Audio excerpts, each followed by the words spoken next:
안녕하십니까. 시편 34편 19절을 읽겠습니다. 의인은 고난이 많으나 여호와께서 그 모든 고난에서 건지시는도다. 그 모든 뼈를 보호하시며 그 중에 하나도 꺾이지 아니하도다.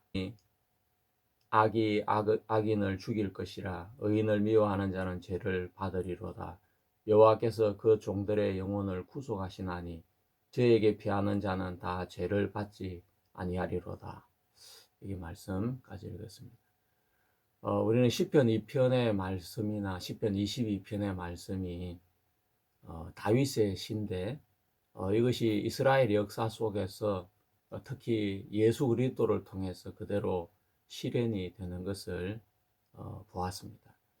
그래서 이 시가 단순하게 다윗의 개인의 감정이나 또 영감을 쫓아서 쓴 시가 아니라 하나님의 영에 이끌려서 하나님의 계시로 쓰여진 시라는 사실을 발견하게 되어집니다. 오늘 읽은 이 시편 34편 역시 그와 동일한 시라고 할 수 있겠습니다. 어거스틴은 이 시를 성찬과 연결을 했지만 실제로는 20절의 말씀이 십자가를 통해서 실현이 되면서 이 말씀은 십자가의 죽음, 바로 유월절 사건과 연결이 되어지는 것입니다. 유대인들의 최대 명절은 유월절입니다. 그들에게 강복절과 같습니다. 이집트의 종으로 430년 동안 살다가 430년이 마치는 그날 하나님께서 아브라함과 이삭과 야곱에게 세우신 언약을 기억하시고 애굽 왕의 방해에도 불구하고 오직 하나님의 능력으로 자존하시는 하나님은 이스라엘을 구원해 내셨습니다. 그때 하나님은 그 나일강이 피로 변하는 그런 역사들이나 또 개구리나 이 파리나 메뚜기 떼를 동원하셨고 바람이나 또 불과 우박을 동원하시면서 하나님이 직접 이스라엘을 구원하는 이 일에 하나님이 개입하시고 역사하신다는 것을 보여주셨습니다. 하나님의 능력을 온 이스라엘과 또 그의 대적들이 보면서 하나님의 위대한 구원을 목격을 하게 되는데 이것이 유월절 사건이었습니다. 유월절 규례는 출애굽기 12장에 자세하게 기록이 되어 있습니다. 그리고 민수기 9장에도 추가적으로 기록이 남겨져 있습니다. 유월절의 가장 중요한 포인트는 흠없는 어린 양을 준비를 해서 그 양의 피를 바르고 그 양의 고기는 가족들이 집안에서 양식으로 삼는다는 것입니다. 어린 양의 피는 심판을 피하는 표식이 되었습니다. 그럼 우리가 출애굽기 12장에 나오는 말씀을 같이 읽어보도록 하겠습니다. 여호와께서 애굽 땅에서 모세와 아론에게 일러 가라사대 이달로 너희에게 달의 시작 곧 해의 첫 달이 되게 하고 너희는 이스라엘 회중에게 고하여 이르라 이달 열흘에 너희 매인이 어린 양을 취할지니 각 가족대로 그 식구를 위하여 어린 양을 취하되 그 어린 양에 대하여 식구가 너무 적으면 그 이웃 집에 그 집의 이웃과 함께 인수를 따라서 하나를 취하여 각 사람의 식량을 따라서 너희 어린 양을 계산할 것이며 너희 어린 양은 흠없고 일련된 수컷으로 하되 양이나 염소 중에서 취하고 이달 14일까지 간직하였다가 해질 때에 이스라엘 회중이 그 양을 잡고 그 피로 양을 먹을 집 문 좌우 설주와 임방에 바르고 그 밤에 그 고기를 불에 구워 무교병과 썬 나물과 아울러 먹되 난로나 물에 삶아서나 먹지 말고 그 머리와 정강이와 내장을 다 불에 구워 먹고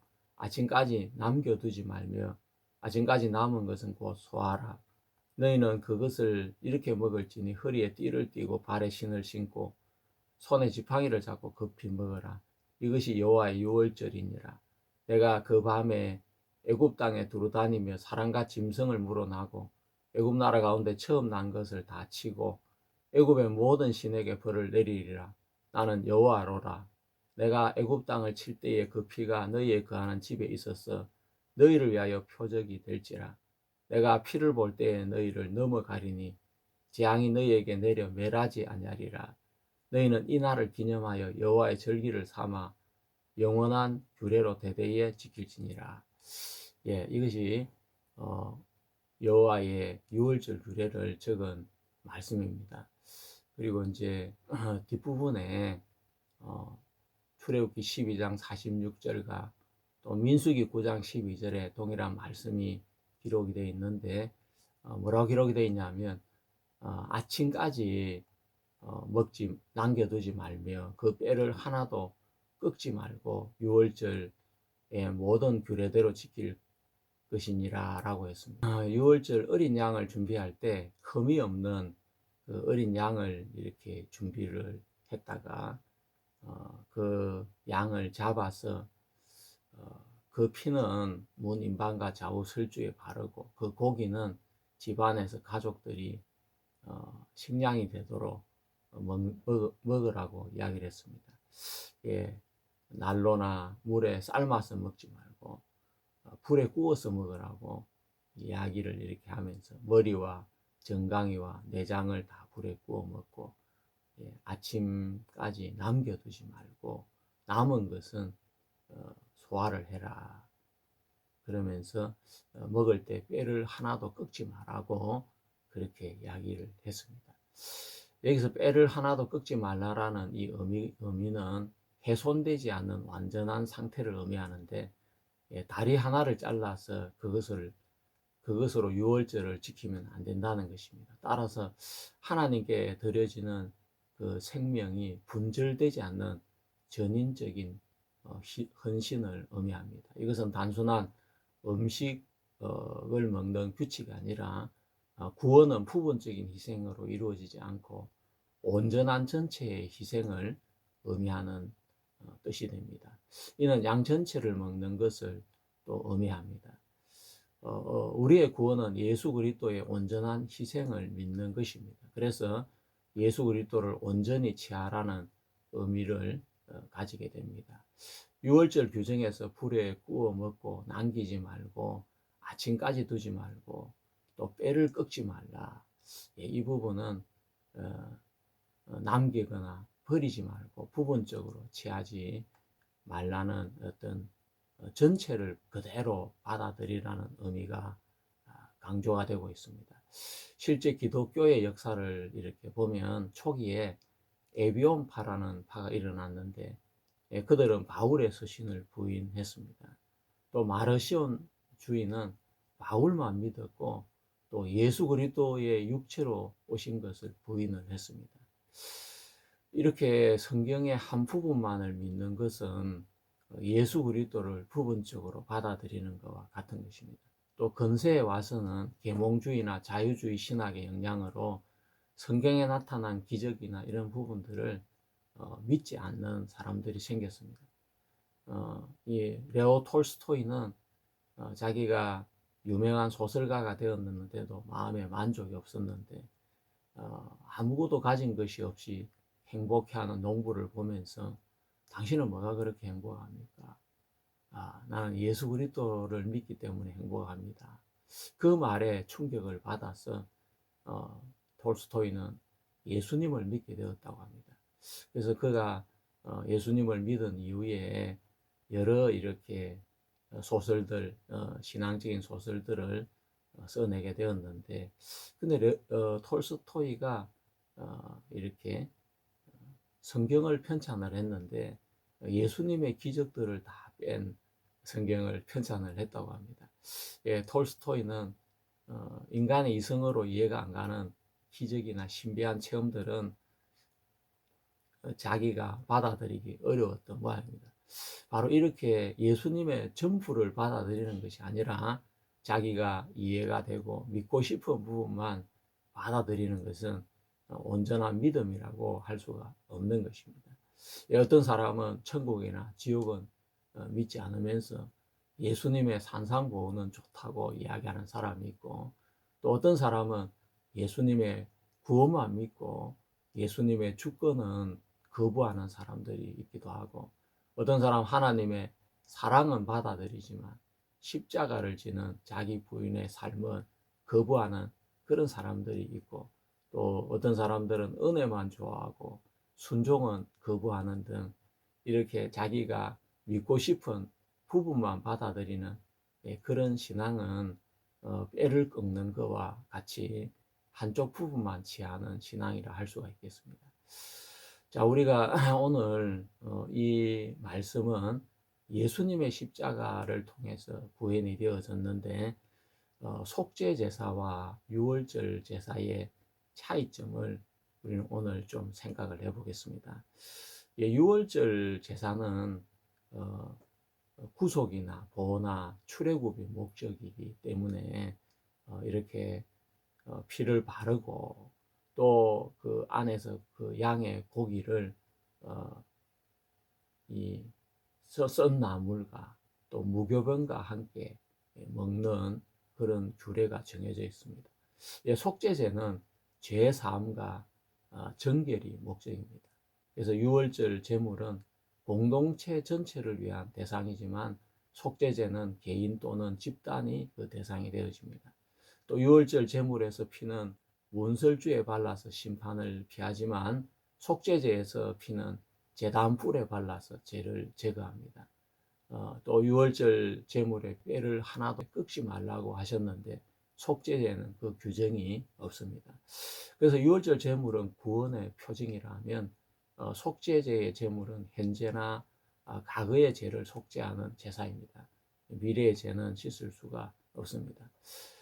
그래서 유월절은 출애굽 시절에 이미 임한 은혜를 기억하는 절기가 되었습니다. 유월절은 죄를 갚는 죄를 씻는 제사가 아니라 죽음에서 건져내는 절기입니다. 그래서 속죄제는 죄의 결과를 처리했다면 유월절 제사는 하나님의 심판에서부터 보호와 구원을 통해서 새로운 삶을 출발한다는 것을 이야기해 주고 있습니다. 속죄제는 죄의 문제를 해결하는 제사라 한다면 유월절은 어둠의 건세, 악의 건세, 죽음의 건세에서 건져내는 구원의 사건이라고 할 수 있습니다. 유대인들에게 뼈를 꺾는다는 것에는 상당한 깊은 의미가 있습니다. 히브리 성경과 유대 문화에서 뼈를 꺾는 것은 매우 강한 의미를 가집니다. 한 세 가지 정도로 그 내용을 짚어보면 첫 번째는 저주와 심판의 상징입니다. 그래서 시편 51편 8절에는 주께서 꺾으신 뼈들이 즐거워하게 하소서라고 다윗이 시를 썼는데 뼈가 꺾였다는 것은 하나님에게 징계를 받았다는 것을 뜻하고 또 야곱이 한데 뼈가 위골이 된 것은 존재의 근간이 무너진 상태를 말하고 있습니다. 또 두 번째는 완전한 패배와 수치를 말합니다. 전쟁이나 또 죄를 지은 사람을 벌을 줄 때에 뼈를 꺾는 행위는 다시 일어나지 못하게 만드는 것으로 즉 회복 불가능한 패배 또 생명력의 제거를 뜻하고 있습니다. 그리고 세 번째 언약 공동체에서의 배제를 말합니다. 그러니까 야곱이나 또 요셉이나 이런 사람들이 이렇게 죽었을 때 조상의 뼈 곁에다가 자신의 뼈를 묻어달라는 그런 이야기를 남기게 됩니다. 뼈는 바로 조상들과 연결이 되는 것을 의미하는데 뼈가 꺾인다는 것은 그 언약 공동체의 연속성이 단절되는 것을 의미합니다. 따라서 공동체의 기억에서 제거되는 것이고 그래서 유월절 어린 양의 뼈를 꺾지 않는다는 것은 이스라엘의 언약이 꺾이지 않음을 상징하는 것이고 하나님의 구원이 훼손되지 않는다는 것을 뜻하고 있습니다. 그래서 예수 그리스도는 뼈가 꺾이지 않은 상태에서 그는 정말 죽음을 맛보셨고 또 부활을 하셨습니다. 그분의 죽음은 패배가 아니고 구속의 완성이라는 것을 선언하고 있는 표징이 되겠습니다. 그래서 뼈가 꺾이지 않는다는 것은 제물의 완전성을 이야기하고 참여의 전면성 또 언약의 지속성을 동시에 나타내고 있습니다. 자, 그럼 우리가 예수 그리스도의 십자가와 연결을 해서 이 부분을 깊이 생각을 해 보겠습니다. 예수 그리스도는 유월절 날 십자가에 돌아가셨습니다. 그것은 유월절 어린 양을 준비하는 기간이고 그 어린 양이 죽어서 하나님의 심판을 기다리는 시간입니다. 예수님의 죽음은 우리를 위한 대속양일 뿐 아니라 그 의미는 유월절 양에 해당이 되어집니다. 요한복음 19장에는 이날은 유월절의 예비일이요 때는 제6시라라고 이야기하면서 빌라도가 유대인들을 모아놓고 예수를 풀어줄까 물었을 때 유대인들은 십자가에 못 박으소서 하면서 이 빌라도가 예수 그리스도를 십자가에 못 박히게 넘겨주었다는 이야기가 기록되어 있습니다. 그러니까 그날이 유월절의 예비일이었다는 것입니다. 뼈는 히브리 사상에서 생명과 존재의 구조를 상징을 하고 있고 뼈가 꺾이지 않는다는 것은 희생 제물이 훼손되지 않는 온전한 상태를 말하고 있습니다. 따라서 하나님께 드려지는 생명이 분절되지 않는 전인적인 헌신을 의미하고 있습니다. 예수님은 자신의 한 부분을 주신 것이 아니라 자신의 전부를 십자가에 희생을 하셨습니다. 유월절 양이 뼈가 꺾이지 않고 분절되지 않은 것처럼 예수님은 남김없이 자신의 전부를 우리를 위하여 희생하셨습니다. 그래서 이 유월절 고기를 먹을 때 남기지 말고 남김없이 받아들이는 그것이 바로 참된 믿음이 되겠습니다. 예수 그리스도의 구원은 우리의 원죄만 씻은 것이 아니고 온전한 속죄, 모든 죄, 세상 죄를 다 씻었습니다. 과거, 현재, 미래 모든 죄를 속해 주셨고 또 우리의 죄만 사하신 것이 아니라 우리를 죽음에서 또 심판에서 악한 마귀의 권세에서 건져내시는 엄청난 구원의 역사를 우리 주님이 십자가를 통해서 유월절 양으로서 이루신 것입니다. 고대 근동에서 뼈를 꺾는 행위는 처행이나 저주와 승리자가 패배자에게 주는 모욕적인 행위였습니다. 유월절은 이스라엘의 죄를 징벌하기 위한 제사가 아니고 하나님의 심판이 넘어가는 구원의 절기입니다. 따라서 어린 양은 형벌의 대상이 아니라 대속의 표징이기 때문에 뼈가 꺾이지 않습니다. 신약에서 이 규정은 예수 그리스도를 통해 직접 성취가 되어지는데 예수님의 십자가의 죽으심 이후에 사도 요한은 이렇게 기록을 했습니다. 이 일이 일어난 것은 성경을 응하게 하려 함이라. 그의 뼈가 하나도 꺾이지 아니하리라 라는 그 말씀을 인용을 하면서 예수님의 십자가에 돌아가신 후에 뼈가 꺾이지 않는 것을 기록을 해 놓았습니다. 예수님은 로마식 십자가형을 이렇게 당했는데 보통 십자가형을 당한 사람들이 다리 꺾기를 이렇게 당했다고 합니다. 근데 예수님은 이미 돌아가셨기 때문에 다리 꺾기를 당하지 않을 수가 있었습니다.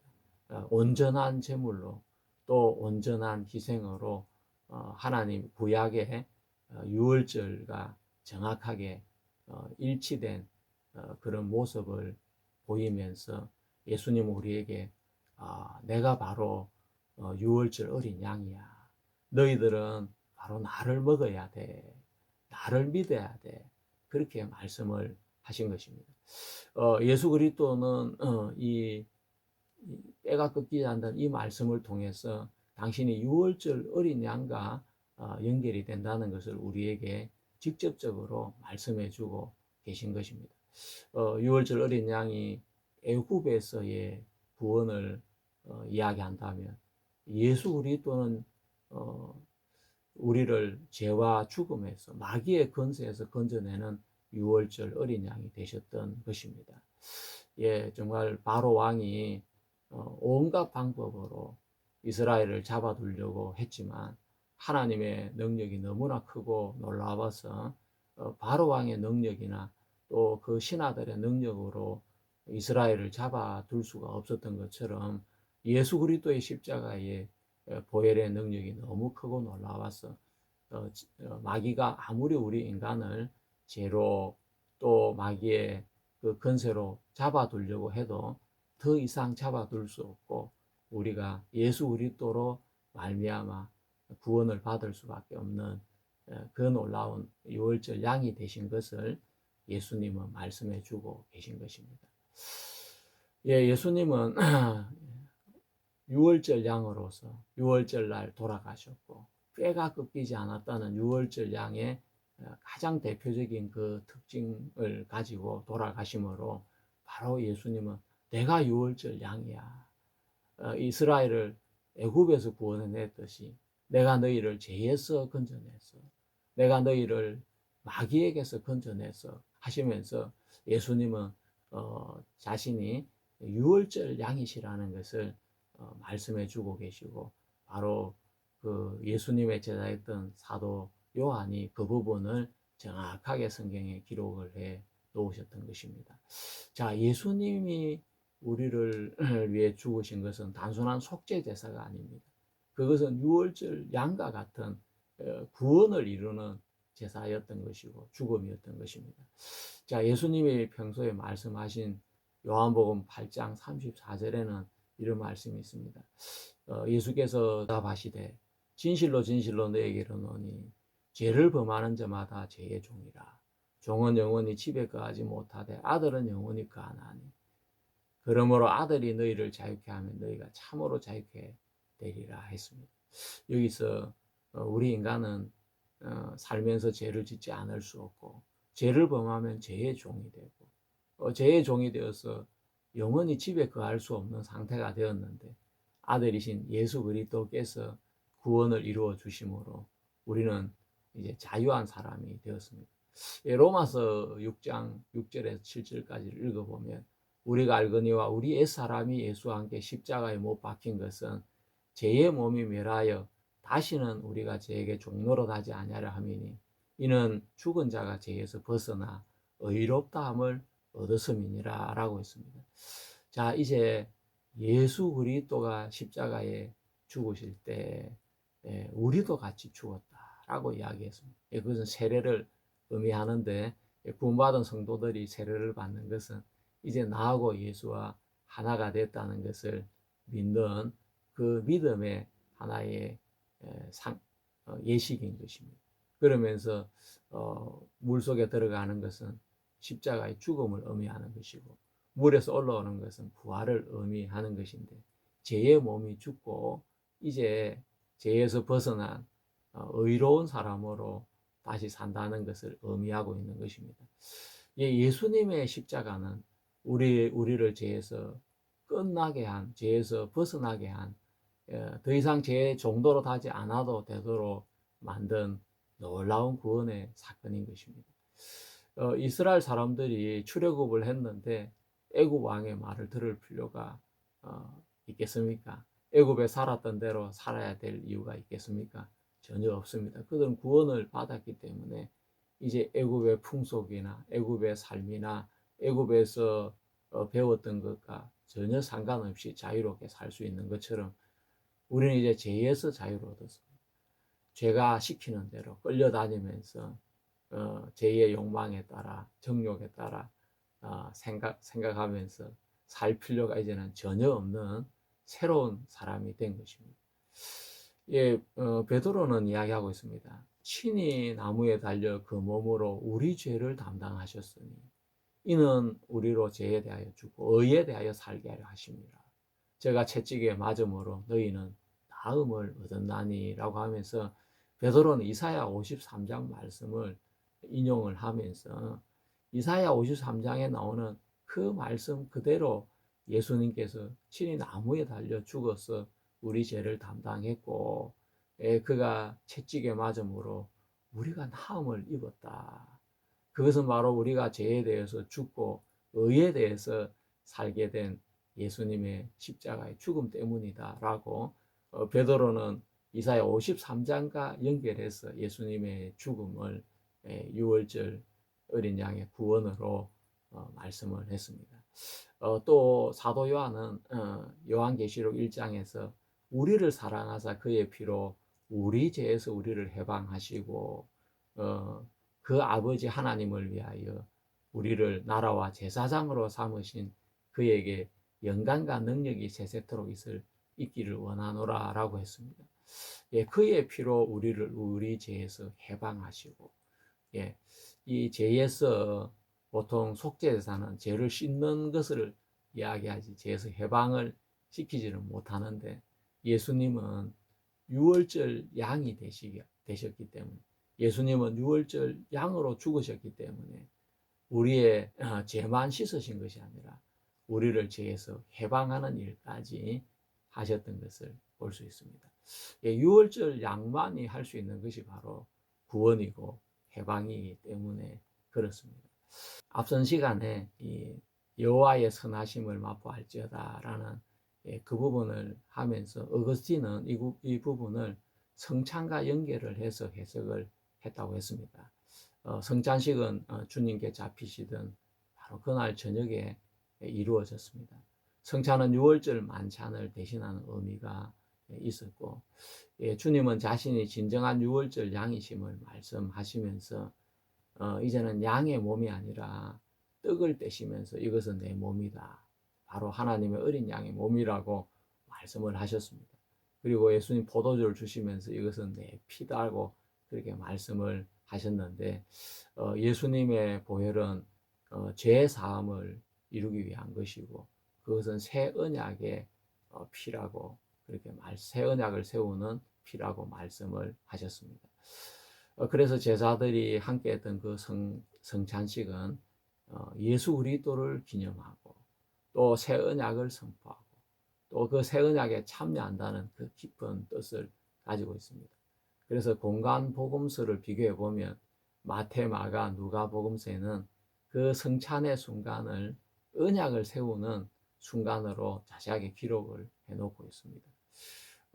우리가 출애굽 당시에 언약이 세워졌듯이 예수님은 그 성찬을 통해서 새로운 언약을 제자들에게 말씀하시고 선포하시면서 언약을 세우셨던 것입니다.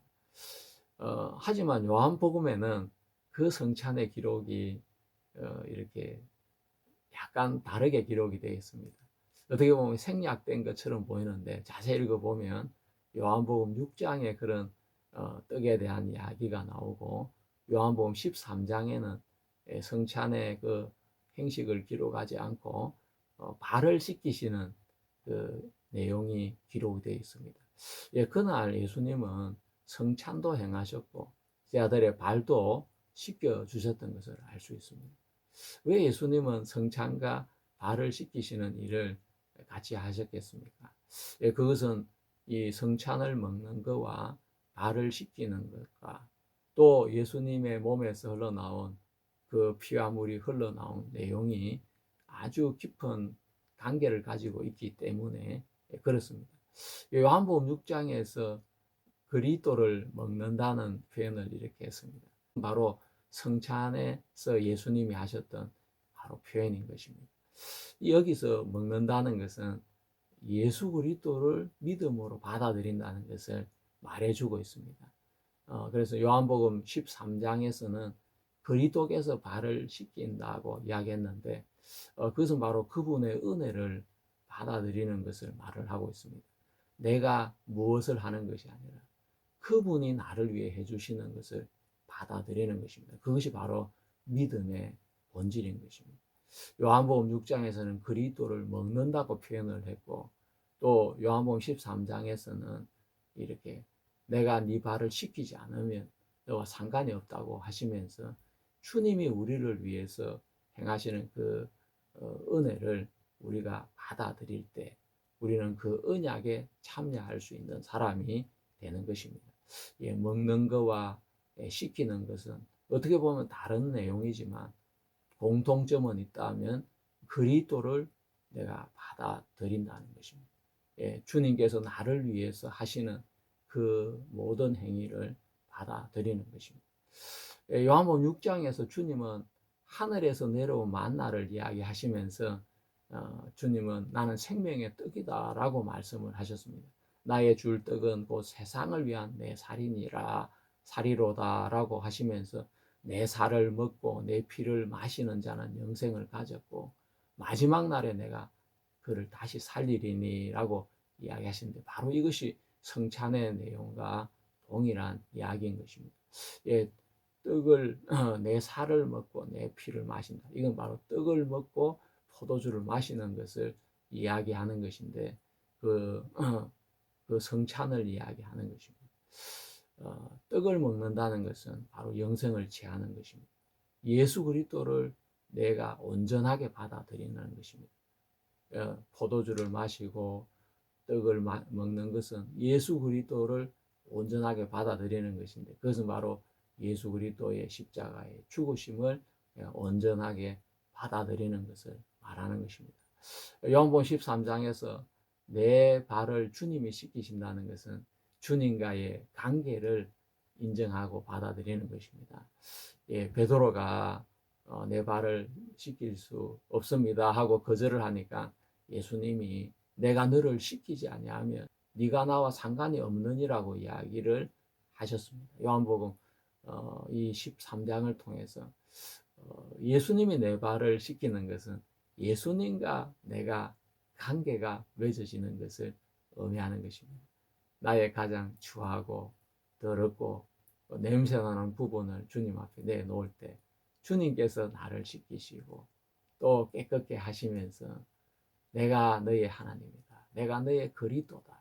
내가 너의 구원자다라고 주님은 말씀하시는 것입니다. 주님과 나의 관계는 바로 발을 씻김으로 이루어지는 걸 볼 수가 있습니다. 이것은 바로 믿음을 이야기해 주고 있는 것입니다. 자, 요한복음 19장에 놀라운 또 기록이 하나 있는데 그것은 예수님이 십자가에 돌아가실 때 로마 군인이 그 몸을 창으로 찔렀는데 그 몸에서 피와 물이 쏟아져 나왔다는 것입니다. 바로 그것은 제 사함을 주시는 언약의 피, 바로 포도주와 또 발을 씻기는 그 물, 피와 물은 그 포도주와 물을 의미하기도 하는 것입니다. 피와 물이 그리스도의 몸에서 시작되었다는 것을 이야기해 주고 있습니다. 결국 사도 요한은 성찬식에서 먹는 것과 또 발을 씻기시는 것을 표현을 했고 그것은 십자가에 달리신 예수 그리스도의 몸에서 창에 찔림으로 그 몸에서 피와 물이 흘러나온 것을 이야기해 주고 있습니다. 그 다음에 사도 요한은 그의 뼈가 꺾이지 않았다고 저수를 하고 있습니다. 예수 그리스도는 바로 유월절 양으로서 우리를 구원하는 일을 온전하게 하셨다는 그 의미를 덧붙이고 있는 것입니다.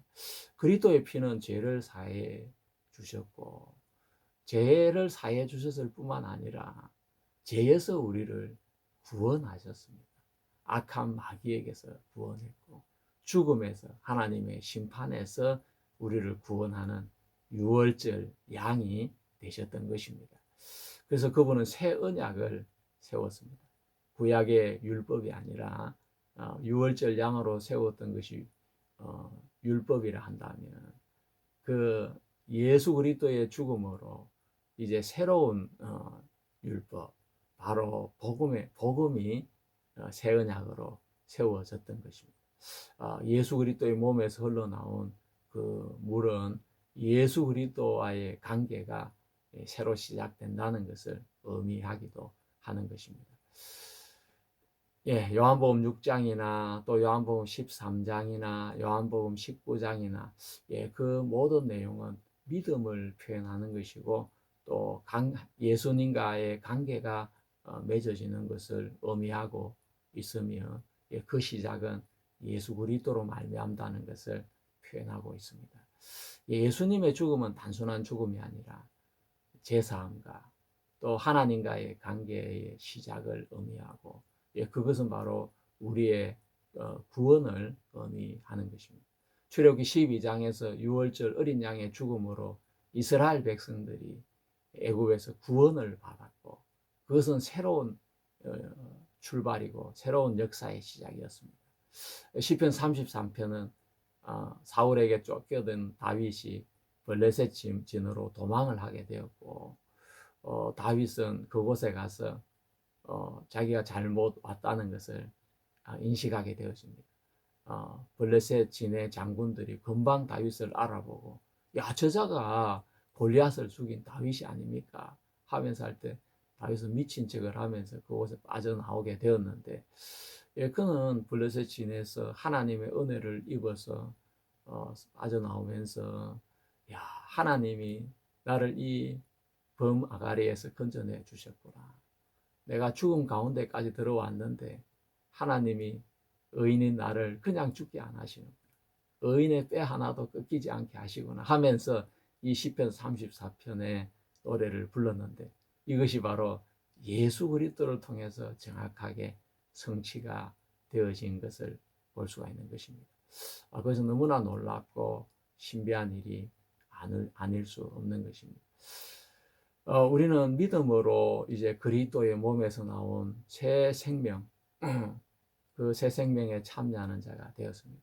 자, 우리가 마지막으로 시편 34편 21절과 22절을 읽어보면, 악인은 죄를 받지만 의인은 죄를 받지 않는다고 다윗은 노래하고 있습니다. 그 이유는 그가 여호와께 피했기 때문이고 여호와께서 그 영혼을 구속하셨기 때문이라고 이야기하고 있습니다.